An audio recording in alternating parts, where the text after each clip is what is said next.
Hello, this is Ross Pittman with ConsciousLifeNews.com. Today we are interviewing Gail Thackray, a medium, a healer, and an author. Could you tell us a little bit about your background and what led you into this field? Well, Ross, actually I was completely normal until I was 40. You know, I thought people, when they were psychic, they were somehow born that way. But for me, one day I couldn't do any of this, and the next day it was open for me. And when I say mediumship, it means talking with loved ones on the other side. And we all do that. We all kind of have that intuition. We get messages. But a lot of time we just don't trust ourselves. And I ended up actually teaching people how to do it. But what happened for me was I had done Reiki. And I think a lot of people have done Reiki. It's kind of an energy healing. And somebody gives you kind of an attunement to spirit, and they open you up and they do this attunement. And so when they did this, you know, they put in these sacred symbols and they opened me up, and I went, okay, didn't really feel anything, to be honest. And I started doing Reiki on people. And when I touch them and do Reiki, and they go, oh wow, that was amazing, you know, my knees healed and this happened. And I'd be a little bit like, really? Because, you know, I thought that maybe they were kind of a bit mind over matter. Right. And I went to an event just a few weeks later, and there was a psychic there, and she was really good, and she was going around the room and picking loved ones and talking about people who passed over. And I'm thinking, oh, please pick me. But she didn't. And she was doing a workshop that weekend. So I thought, well, I've got the workshop, I'm going to get readings all weekend. So I went to this workshop. It's called How to Become a Medium, which I really didn't think anything about. And she had us doing an exercise, which is, you know, just kind of imagining the spirit sit next to you for somebody in the room, and then you know, you'd say who this spirit is, right? So the first people get up and they're like, oh, I sense this person here, and it might be a man, could be a woman, might be tall, might be initial A or E or B or F, and I'm thinking, oh my gosh, these people are really like sensing somebody, and I've done this wrong because I just made mine up. And so anyway, I get up and I'm like, well, mine's for this guy over here, and it says Grand Pierre Massé, and I'm talking in French. They're talking to me in French, but I didn't really understand, but somehow it was in English. And he had a scaffolding company, and he was supposed to take it, his dad took it, and he became a pilot, and this is what his house looks like, and this is what he did, and this is how his grandfather passed away, and I thought I was making it up. And I look over and the guy goes, what's his name? I am a pilot, you know. Everything was true. He's freaking out. He's freaking out. I'm completely freaking out because I have absolutely no idea how I've done this. And it was just like a door opened for me. And, you know, then I was told, well, you know, it was because you did the Reiki. It opened you up. Really? You know? And I mean, for me, it came on so strong, I had to actually like have an off button. It was like they're standing in line going, hey, we got one that can hear us. And I thought, well, if I can do it, you know, everybody can do this. We just don't realize that there's this other world all around us that's available. But it is. So that's how I became a medium. And then, of course, I got more into the healing, the Reiki, and I would then, you know, get messages. And I'd find that I could actually, when I do Reiki, or even just when people would come up, I started doing demonstrations, people would come up on stage, and I'd feel it. I'd feel like, you know, something going on in my hip. And I'd say to them, do you have something on your hip? And they'd go, I just had surgery on my hip, and I had this. And it, you know, I think at first I thought I was making it up, and I just didn't believe it. And then it was too accurate not to be true. And now I teach people to do this kind of stuff.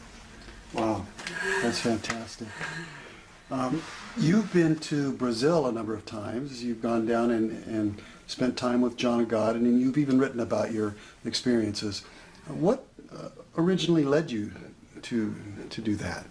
Well, you know, I heard about John of God. He was on Oprah. He healed Wayne Dyer of leukemia, and his name kept popping up, and people kept talking about him. But I thought, well, you know, I don't need to go. It's not like I have an illness or anything. As doing healing and mediumship, I mean, I thought, well, it would be really interesting, but I didn't have a reason to go. And of course, you know, things lined up, and I ended up getting there anyway. So I go down there, and I went there for an experience by myself. And as soon as I got to this town, I mean, I'm a medium, so I can speak with spirits, but it was like, here they were like walking next to me. Like these spirits are so close, you can touch them. And even people that are not very sensitive would say, I don't know, you can just feel this warm energy. And I went to see John of God, who's a real person. But when you go to see him, it's actually not him that you're seeing. He's actually a medium. Now, whereas I'm a medium and I kind of get messages and intuition, he's actually a full trance medium, meaning like he goes to sleep and these spirits come inside his body. So he goes, he incorporates, the spirit comes inside him. And when you go to see him, it's not really him, it's a spirit. And there are different spirit doctors that work through him. And you can go in front of him and you can say, well, you know, I've got this back problem, or I've got cancer, I've got this ailment. But you can also say things like, you know, I've got this problem in my relationship, or can you help me with my career, or even financially. And he says that it's God that heals. He says he doesn't heal, it's God that heals, and these spirits work through him to help adjust our energy and to put us more directly in touch with divine source. And so when I went down there, you know, I'd met these people and they said, oh, I was cured from cancer 5 years ago, but, you know, I come back every year. And I said, well, you know, if you're cured, why do you come back? And they said, oh, it's not about the cure. You know, that's, you know, the physical illness was taken away, but what caused that in the first place, you know, it heals from the soul level. It's kind of this opening. So these people are all talking about how they just feel amazing. They feel like they're now on their soul purpose. They feel more in tune. Their life opens up. Everything starts to flow better. And it's not just about the physical healing, which takes place and is miraculous, but it's more than that. It's something deeper than that. And, you know, for me, it was a similar kind of thing that really struck me. And one day I went to see John of God, and I was asking about business. I'm asking about a business question, and I go in front of him and I have my business brochure, and can you help me with this? And he says, yeah, go ahead, yeah, we'll help you. And honestly, I'm thinking, you know, like, I want a little bit more. I wanted to, you know, touch me or heal me, or, you know, tell me everything's going to be okay, or I should do this or that, you know. I was a little disappointed. And he said, go sit there, meditation. So I sit down, and I'm thinking, no, I didn't get anything. I'm thinking about my business and how it's going. And as I'm sitting there, all of a sudden this feeling came over me. Like this white light came down from the ceiling, and I was just overwhelmed with this amazing feeling. Just, it felt like being in love a million times greater. And I was crying and crying because it was just so overwhelming.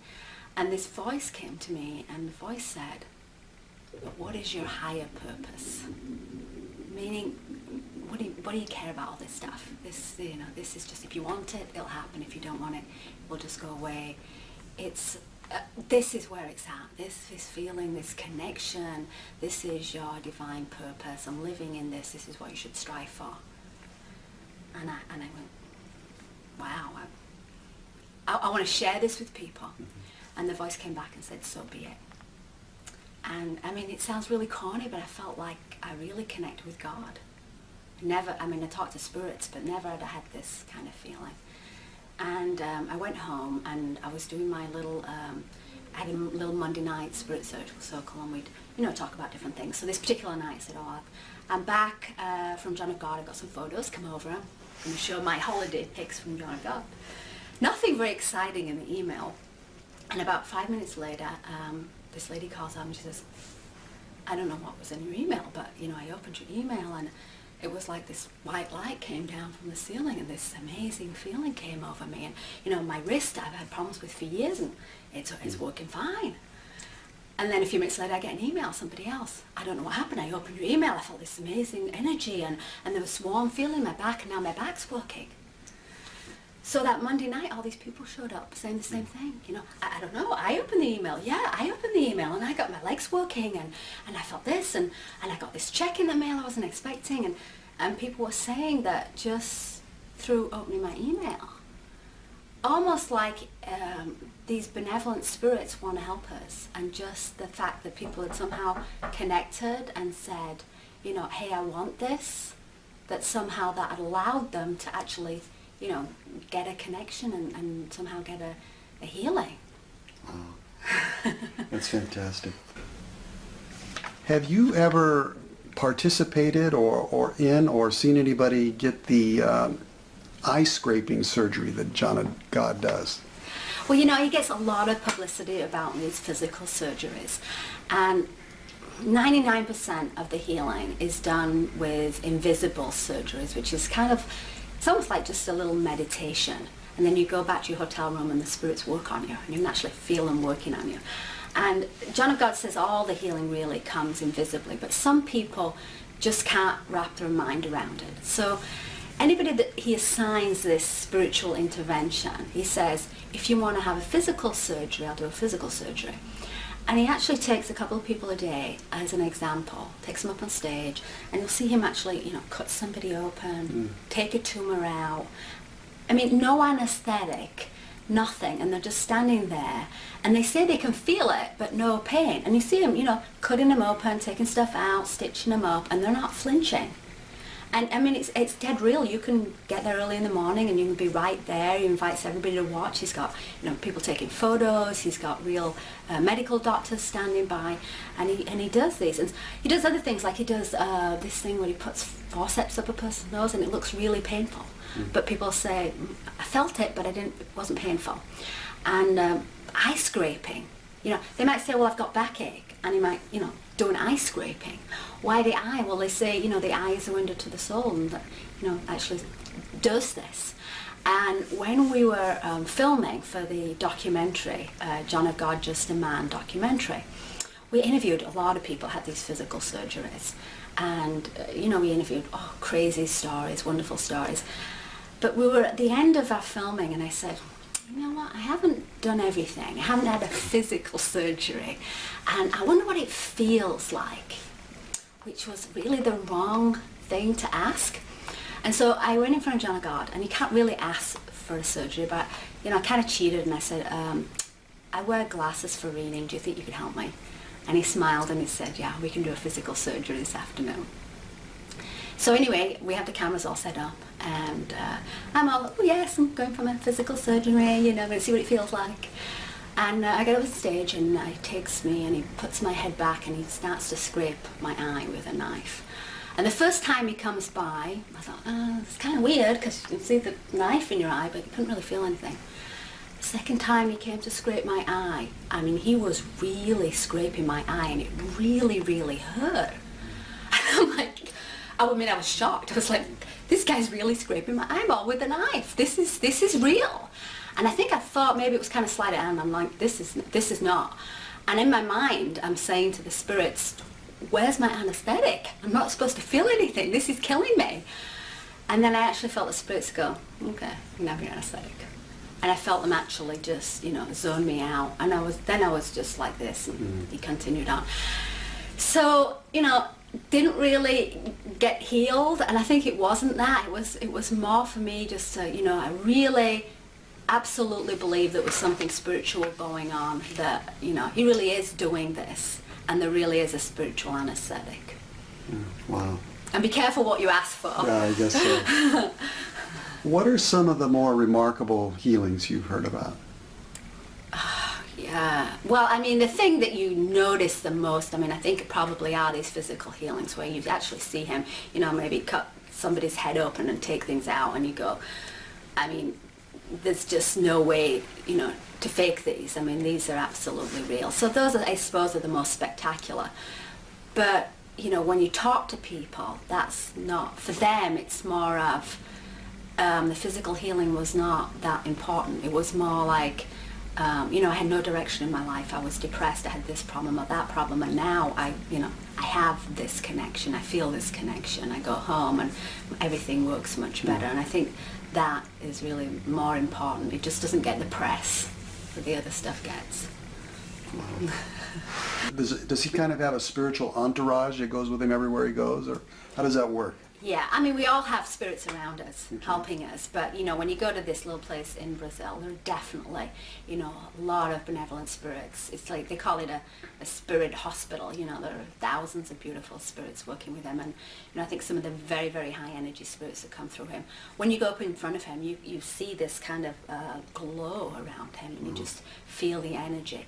And it's one spirit that goes inside his body, and there are different ones that work with him.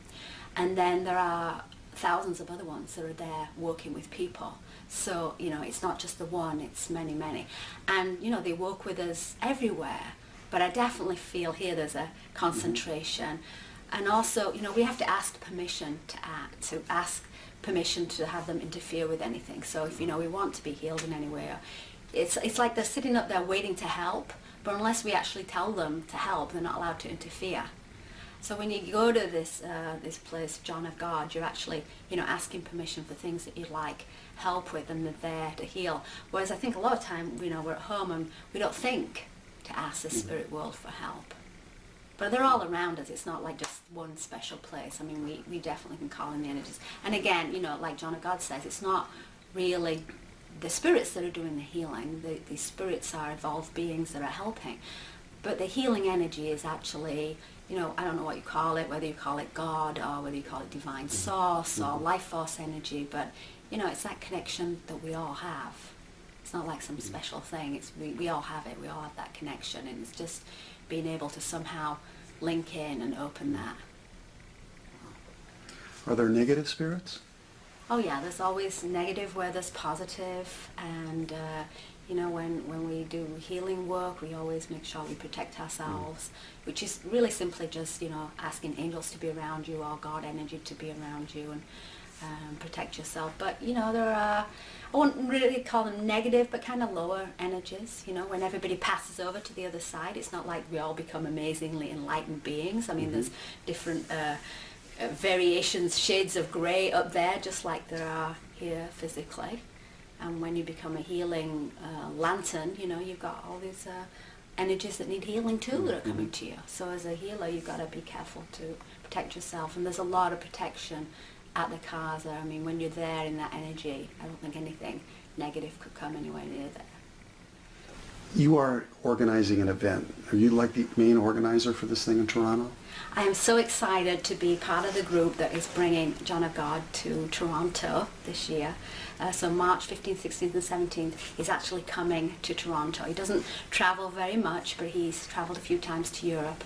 And, you know, I love to take groups to Brazil, but not everybody can, you know, make that long trip and the flight. So Toronto is pretty accessible for a lot of people. And he's going to be there for 3 days. And of course he brings the spirits with him. So they come, and he comes in the day before and he sets the energy, makes sure that everything is set up just like it is at the casa.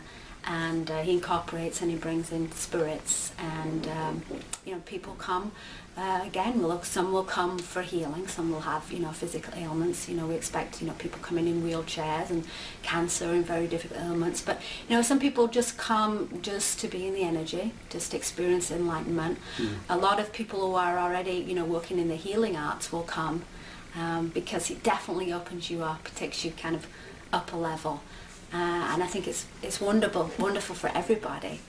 And he's been to Europe, he's done these events in Europe, and King Solomon came through when he was in Switzerland, and they said that the energy was so strong. You could see people as they were walking up to him on their walkers, and they were bent over, and then as they passed by his energy, they were just, you know, wow, I can walk again.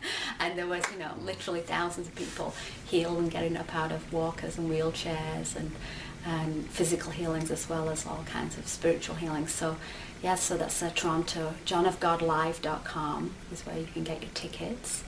And most people come for all 3 days. You can just come for 1 day if you want.